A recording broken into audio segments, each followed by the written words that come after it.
माझ्या मतदारसंघामध्ये मार्कडवाडी हे गाव आहे आणि या गावाप्रमाणेच माझ्या 91च्या 91 मतदारसंघामधील गावामध्ये हा असंतोष आहे, ही धग आहे। ज्या वेळेला मतमोजणीला आमचे निवडणूक प्रतिनिधी गेले होते, पहिला राऊंड दुसरा राऊंड झाल्यानंतर त्या ठिकाणी आमचे लोक सगळे हवेमध्ये उडाले। अशा पद्धतीनं मतदान ही अपेक्षाच नव्हती आणि दुसऱ्या राऊंडला आमचे लोक सगळे बाहेर आले आणि मग हे काय घडलं, काय झालं? त्या ठिकाणी साधारणपणे समोरच्या उमेदवाराला 54,000 एवढीच मतं पडायला पाहिजे होती, परंतु 54 दोन्ही म्हणजे प्रत्येक भारतीय जनता पार्टीच्या उमेदवाराला एक मत पोल झालंय की माझं दुसरं मत त्या ठिकाणी शिफ्टिंग झालेलं आहे। आणि मग हा आक्रोश सगळ्या तालुक्यामधल्या सगळ्या गावामध्ये होता। मार्कडवाडी गावातील लोकांना असं वाटलं की आपली मतं गेली कुठे हे आपण तपासूया, म्हणून त्यांनी बॅलेट पेपर छापले, मीडियाला बोलवलं, चौथा स्तंभ या लोकशाहीचा म्हणून तुम्ही ऑब्झर्व्हर म्हणून काम करा, थेट प्रक्षेपण महाराष्ट्राला दाखवा की ह्या गावामध्ये नेमकं पिक्चर काय आहे। त्या ठिकाणी सीआरपीएफच्या तुकड्या घालण्यात आल्या, पोलिसाच्या बळाचा वापर करण्यात आला आणि माझ्यासहित 99 लोकांवरती गुन्हे दाखल करण्यात आले। माझं मत असं आहे की माझं मत गेलं कुठं हे विचारण्याचा आणि हे गेलेलं मत हे कुणाला गेलंय, मी कुणाला दिलंय, त्याचा राईट हा माझा आहे। माझ्या मतदारसंघामध्ये असं घडलं की मी उत्तमराव जानकरांनी दिलेलं माझं मतच मला आलं नाही आणि मग जर अशा पद्धतीनं मताची चोरी होत असेल, या ठिकाणी जे 150 आमदार आहेत, तुम्ही मगा पाहिला असेल काल अमिषा पाडवी म्हणून एक आमदार आहेत, काय त्यांनी शपथ घेतली, मी निवडून आलो नाही। आणि अशा पद्धतीनं तुम्ही अमिषा पाडवींची शपथ काढा। असे अनेक आमदार आहेत की ज्या ठिकाणी यांना याची बिलकुल स्वप्नात असल्यासारखं त्यांचं काम चालू आहे सभागृहामध्ये। मी सकाळपासून बघतोय त्यांचं त्यांनाच आश्चर्य होतंय की कसे निवडून आपण आलो। आणि मग जर कोणतीही मशीन असेल, जगामधलं कुठलंही साधन असेल, माझं मत माझा तो संविधानिक अधिकार आहे, मूलभूत अधिकार आहे आणि माझं मत कुठं गेलं हे शोधण्याचाही मला अधिकार आहे आणि तो अधिकार मला घटनेनं दिलेला आहे आणि ते मी शोधल्याशिवाय राहणार नाही। यासाठी मी माझ्या आमदारकीचा सुद्धा त्याग करायला तयार आहे। मी निवडणूक आयोगाला उद्या सांगण्यासाठी जाणार आहे की त्या ठिकाणी माझ्या मतदारसंघाची फेरनिवडणूक लावा आणि बॅलेटवरती मतदान घ्या। तुम्ही बॅलेटवर मतदान घेत असाल तर आम्हाला बघू द्या नेमकं या तालुक्यामध्ये या पद्धतीचं मतदान झालंय का नाही, तुमचीही खात्री होईल। निवडणूक आयोगाला अडचण काय आहे?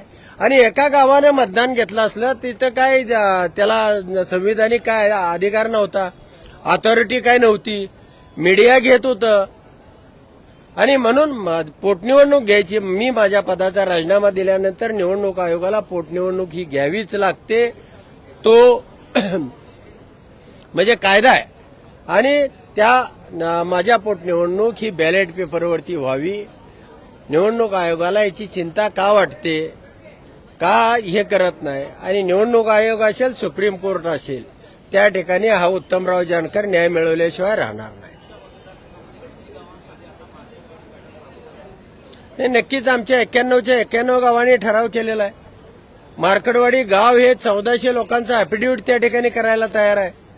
तालुक्यामधले 1,75,000 एवढे वोटर हे सह्या करून निवडणूक आयोगाला कळवणार आहेत की आम्ही मतदान उत्तमराव जानकरांना केलं होतं। मग उत्तमराव जानकरांना 1,21,000 एवढी मतं पडलीच कशी, आमची इतर 54,000 मतं गेली कुठं, हे सुद्धा त्या ठिकाणी आम्हाला मशीनमधलं काय कळत नाही। व्हीव्हीपॅट कसं वॉशआउट केलं जातं, ड्युएल कसं छापलं जातं, त्याच्यामध्ये काय हेरापुरी होती। आम्ही काही IT इंजिनियर नाही, माझा खेडूत मतदार तर कोसो दूर आहे या इंजिनिअरिंग पासून। आणि मग त्याला त्याचं मत कुठं गेलं हे निवडणूक आयोगानं दाखवणं, या भारत सरकारनं दाखवणं त्यांचं कर्तव्य आहे आणि ते कर्तव्यामध्ये जर कमी पडले तर या देशामध्ये अराजकता पसरेल. हे देशाला, हे आपल्या राज्याला परवडणारं नाही. हे 50 वर्ष राज्य पुन्हा देश पाठीमागे जाईल आणि यासाठी निवडणूक आयोगानं ही प्रक्रिया करावी. तुम्ही जम्मू काश्मीरमध्ये निवडणुका घेता, तुम्ही गडचिरोलीमध्ये निवडणुका घेता आणि एक निवडणूक बॅलेट पेपरवर घ्यायला अडचण काय? हे माझं नाही, आमच्या 1,75,000 लोकांचा तो आक्रोश आहे. नुसते एवढेच नाही, महाराष्ट्रातल्या सगळ्या, कराडमधल्या मगाशी मी कुठेतरी पाहिलं, त्याही गावानं ठराव केलेला की आम्ही यापुढे या गावामध्ये ईव्हीएमवर मतदान करणार नाही. म्हणजे लोकांमध्ये जो उद्रेक आहे, या कोणतंही सरकार असेल ते लोकांसाठी असलं पाहिजे. लोकशाही पद्धतीनं कुणीही निवडून येऊ द्या. मला निवडून येण्यासाठी 20 वर्ष गेली, मी 3 वेळा पराभूत झालो, पण कधी ईव्हीएमच्या विरोधामध्ये तक्रार केली नाही. मी निवडून येऊन सुद्धा आज तक्रार करतो. याला कारण असं आहे की माझ्या मतदारसंघामध्ये 1,10,000 एवढ्या मताचं शिफ्टिंग झालेलं आहे आणि म्हणून मी राजीनामा द्यायला तयार आहे. आणि मग बघा ना, दूध का दूध, पाणी का पाणी झालं पाहिजे. या देशातल्या जनतेला आपलं मत कुठं गेलं हे कळालं पाहिजे आणि ट्रायल म्हणून मी माझा मतदारसंघ त्या ठिकाणी या निवडणूक आयोगाला ट्रायल म्हणून द्यायला तयार आहे, राजीनामा देऊन द्यायला तयार आहे.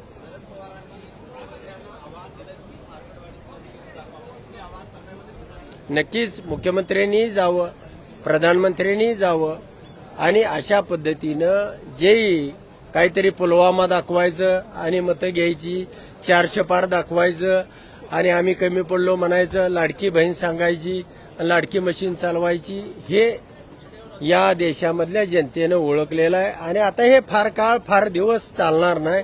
यामध्ये कोणत्याही परिस्थितीमध्ये निवडणूक आयोगाला ही आयोगाची स्वायत्त भूमिका घ्यावी लागेल आणि ती नाही घेतली तर सुप्रीम कोर्टाला घ्यावी लागेल. त्याशिवाय या देशामध्ये गत्यंतर राहिलं नाही असं माझं मत आहे.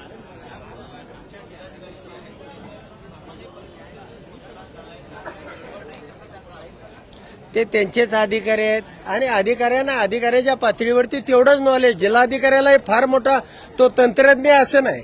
जिल्हा अधिकारी सुद्धा जो अनपढ माणूस आहे इतकंच त्याचंही नॉलेज आहे, त्याच्या पलीकडे नाही.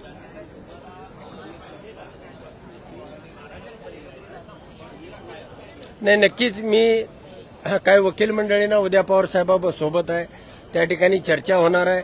निवडणूक आयोगाकडे जात असताना काय आम्ही 100-50 खासदार त्या ठिकाणी, राहुल गांधीजी येणार आहेत, मार्कडवाडीलाही राहुल गांधी भेट देणार आहेत. त्यांच्या दौऱ्याचे स्ट्रक्चर त्या ठिकाणी डिझाईन तयार होतंय, कशा पद्धतीनं असावा, काय असावा. नक्कीच उद्या परवा 8-15 दिवसामध्ये तुम्हाला पिक्चर तुमच्या समोर क्लिअर मिळेल. नाही, मी इलेक्शन कमिशनला पत्रच देतोय. या सगळ्या ठरावांचं काही पेपर आमचे, या लोकांचं मार्कडवाडी गावातलं जे गाराण आहे, ह्या सगळ्यावरती तुम्ही बॅलेट पेपरवर निवडणूक घेण्याच्या अटीवरती मी राजीनामा निवडणूक आयोगाला देतो.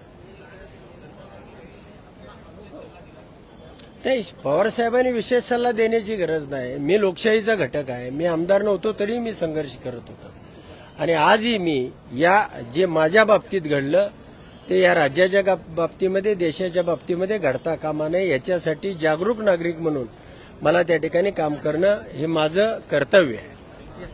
धन्यवाद.